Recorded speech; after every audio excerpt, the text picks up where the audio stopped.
لا الہ تیری شان یا وحدہ، تو خیال و تجسس تو ہی آرزو۔ یہ قرب قیامت کا دور ہے اور گمراہ کن فتنوں کا دور ہے۔ اس دور میں جس کا ایمان محفوظ رہ گیا وہ خوش قسمت ہے۔ یہ دور ایسا ہے کہ اس میں ایمان اور نفاق میں فرق کرنا مشکل ہو گیا، کون ایمان والا ہے اور کون منافق ہے۔ منافقوں کی صفات بہت زیادہ مسلمانوں کے اندر پائی جاتی ہیں، گو کہ ہم پابند ہیں اس بات کے کہ کسی کو واضح طور پر منافق نہیں کہہ سکتے، لیکن منافقوں کی صفات آج مسلمانوں کے اندر بہت زیادہ پائی جاتی ہیں۔ جھوٹ بولنا، وعدہ خلافی کرنا، دھوکہ دینا۔ حدیث شریف میں ہے کہ مسلمان ہر گناہ کر سکتا ہے لیکن دو گناہ نہیں کر سکتا، ایک جھوٹ نہیں بول سکتا اور دوسرا وہ کسی کو دھوکہ نہیں دے سکتا۔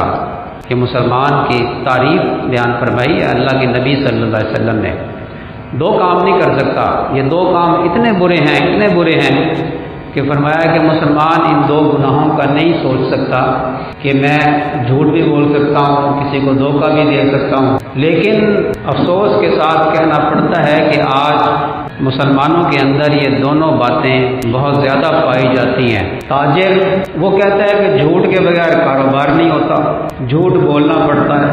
اللہ تعالیٰ نے کیا فرمایا کہ لا یکلف اللہ نفسا الا وسعها، کہ اللہ تعالیٰ کسی کے اوپر اس کی طاقت سے بڑھ کر بوجھ نہیں ڈالتا۔ اللہ نے کوئی حکم ایسا نہیں دیا کہ جو انسان کر نہ سکتا ہو۔ سچ بولنے کا حکم دیا، سچ بول سکتا ہے۔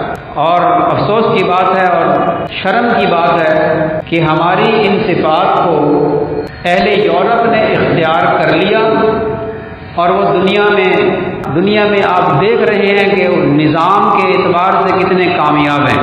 ان کے ہاں انصاف ہے، اور انصاف کس نے سکھایا؟ اسلام نے، قرآن نے، حدیث نے، سنت نے ہمیں انصاف سکھایا، انہوں نے اپنایا، وہ دنیاوی اعتبار سے کامیاب ہوئے۔ دنیاوی اعتبار سے میں اس بات پہ زور دیتا ہوں کہ انسان کتنا ہی ہمارے اسلامی اصولوں کو اختیار کر لے، دنیاوی نظام میں وہ کامیاب تو ہو سکتے ہیں لیکن ایمان لائے بغیر حقیقی کامیابی ان کو حاصل نہیں ہو سکتی۔ یہ الگ موضوع ہے۔ دل کا چین اور سکون انہیں نہیں ملے گا، کبھی نہیں ملے گا، وہ مسلمان ہی کو ملے گا حقیقی چین اور سکون۔ جھوٹ نہیں بولنا، سچ بولنا ہے، اسے یہ اللہ نے ہمیں حکم دیا، ہمارے معاشرے میں عام ہے۔ اب یورپ میں چلے جائیں، انہوں نے سچ کو اختیار کیا۔ فتنے کا دور ہے، قرب قیامت کا دور ہے، نفاق عام ہے، اور مسلمان وہ اپنے اسلام کو ہی چھپا رہا ہے، کھل کر سنتوں پر عمل نہیں کر سکتا۔ اپنے ہی معاشرے میں مسلمان اسلام کے نام پر حاصل کیے گئے ملک میں کھل کر سنتوں پہ عمل نہیں کر سکتا۔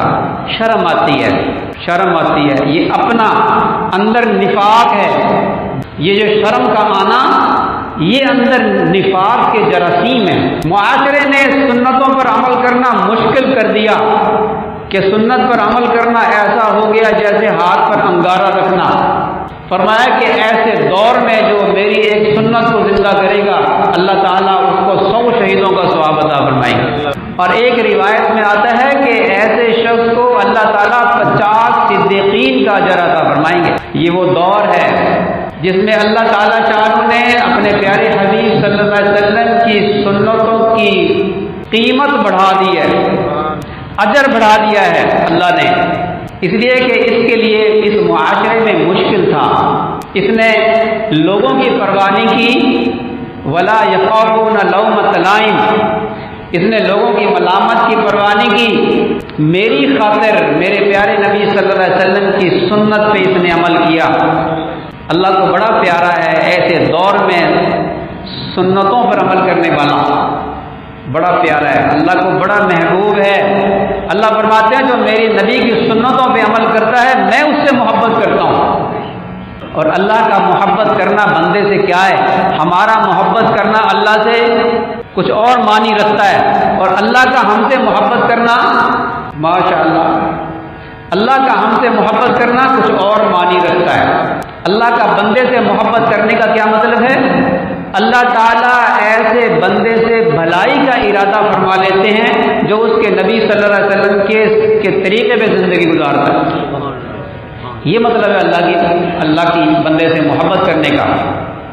اللہ محبت فرماتے ہیں وَيَغْفِرْ لَكُمْ ذُنُوبَكُمْ، اور تمہارے گناہوں کو اللہ معاف فرما دیتے ہیں۔ اور بے شک ان اللہ غفور الرحیم، کہ بے شک اللہ تعالیٰ غفور بھی ہے اور رحیم بھی ہے۔ غفور ہے کہ تمہارے گناہوں کو معاف کرتا ہے، رحیم ہے کہ تم سے محبت کرتا ہے۔ یہ وہ دور ہے، لیکن ایک دور ایسا آئے گا جو میں عنوان آج شروع کر رہا ہوں۔ ایک دور آنے والا ہے کہ دو خیمے، اس دنیا کے اندر دو خیمے بن جائیں گے۔ ایک خیمے میں ایمان والے ہوں گے، خیمے سے مراد دو گروہ۔ چھانٹی کا دور آنے والا ہے، چھانٹی کا دور۔ ابھی تو ایمان والے اور نفاق والے ملے جلے رہتے ہیں نا، پھر ایک دور آئے گا ایمان والے الگ ہو جائیں گے، نفاق والے الگ ہو جائیں گے۔ حق ہوگا ادھر، یہ سب حق والے جو تعداد میں تھوڑے ہوں گے الگ ہوں گے، اور ان نفاق والے ایک طرف ہو جائیں گے، یہ اہل باطل کے ساتھ شامل ہو جائیں گے۔ وہ دور قریب ہے، یہ تو نہیں کہہ سکتے کہ کتنا قریب ہے، لیکن حالات بتاتے ہیں کہ وہ دور قریب ہے۔ لوگ پوچھتے ہیں کہ حضرت امام مہدی کا ظہور کب ہوگا؟ بعض پیشن گوئیاں کرتے ہیں کہ 2024 میں یا 2025 میں حضرت امام مہدی کا ظہور ہو جائے گا، بعض کہتے ہیں کہ 27 میں ہوگا۔ غیب کا علم اللہ کے پاس ہے۔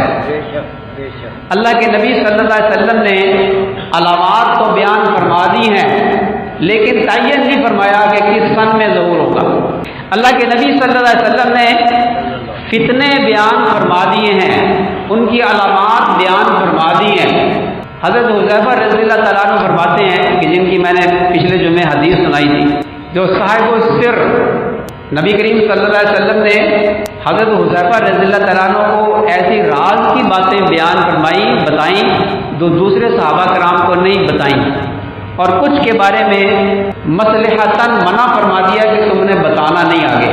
حضرت حذیفہ رضی اللہ تعالیٰ عنہ فرماتے ہیں کہ نبی کریم صلی اللہ علیہ وسلم نے قیامت تک آنے والے فتنوں کا بیان کیا، اور کوئی ایسا فتنہ نہیں چھوڑا کہ جس میں 300 کے بقدر لوگ ہوں اس گروہ میں، اس کے پیشوا کا نام، اس کے باپ کا نام، اس کی ماں کا نام، اس کے قبیلے کا نام صاف صاف بتا دیا تھا۔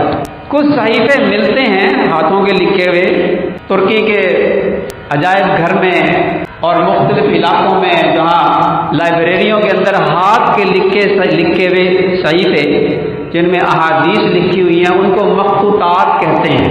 ریسرچ کرنے والوں نے ریسرچ بھی کی اور ایسے مخطوطات تلاش بھی کیے۔ مصر کے استاد جمال الدین نے اس پر بڑی ریسرچ کی اور ایک حدیث تلاش کی۔ اس حدیث میں حضرت امام مہدی کے ظہور کے سن کا اندازہ دیا گیا ہے۔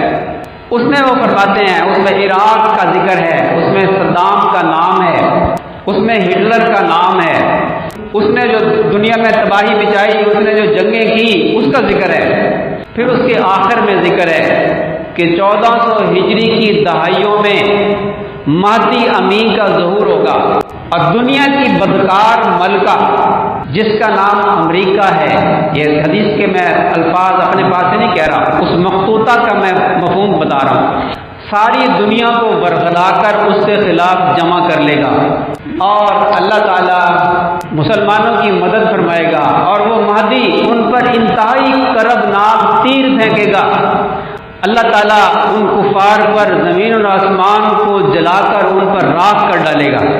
1400 ہجری کی 1445 چل رہا ہے، لیکن اللہ جانتا ہے کہ کتنا عرصہ۔ میں ایک چند علامات میں بیان کرنا چاہتا ہوں، ان علامات سے اندازہ ہوگا کہ حضرت امام مہدی کا ظہور کب ہوگا۔